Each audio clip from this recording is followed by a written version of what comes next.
विरोधी दल नेता विजु जनता दल सभापति माननीय श्रीयुक्त नवीन पट्टनायक आह्वान दीर्घ 2 दशंधि ऊर्ध्व समय धरी 5 थर ओडिशावासी सेवार आम समर्पित एवं आज ओडिशार जनसाधारण जो गुरु दायित्व माननीय पूर्वतन मुख्यमंत्री नवीन बाबू न्यस्त कर विरोधी दल भूमिका आमको जो न्यस्त कर सुचारू रूपे पालन करने आम संकल्पबद्ध। यही अवकाश विजु जनता दल को तृणमूल स्तर में शक्तिशाली कर गढ़ी तोड़ाई 2टी पर्यायर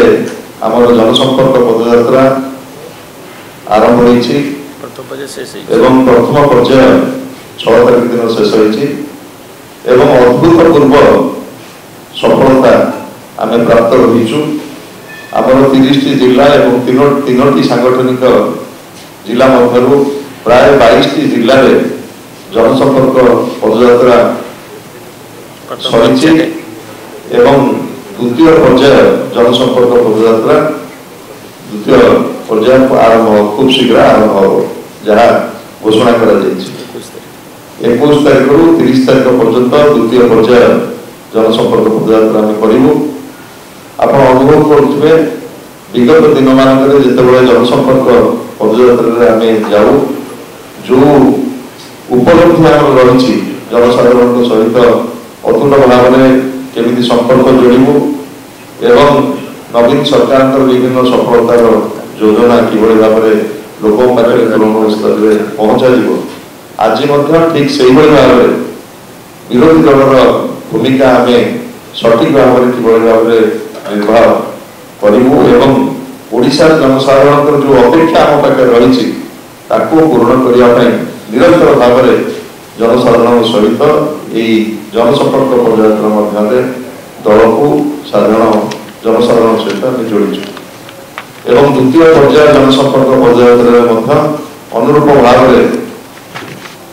किभली भाव में आम संपर्क जोड़ू से संपर्क में दल व्यापक भाव में कार्य आरंभ कर चाहे आमर सभ्य संग्रह अभियान आसंता काली ठारू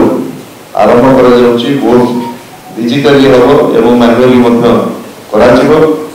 एवं सभ्य संग्रह अभियान को किभली भाव में त्वरान्वित कर जनसंपर्क पदयात्रा सभ्य संग्रह अभियान को त्वरान्वित करने पदक्षेप नि आशा करुच्ची विजु जनता दल एक आंचलिक दल हिसाब से आम ओडिशावासी सब स्वार्थ स्वाभिमान आम लड़ाई जारी रखीचु और आशा करूँ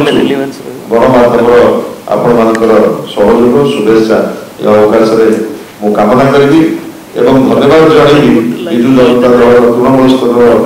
कर्मी मैंने जो भाव में प्रथम पर्याय जनसंपर्क पदयात्रा सफल कर समस्त को अनेक अनेक धन्यवाद एवं कृतज्ञता।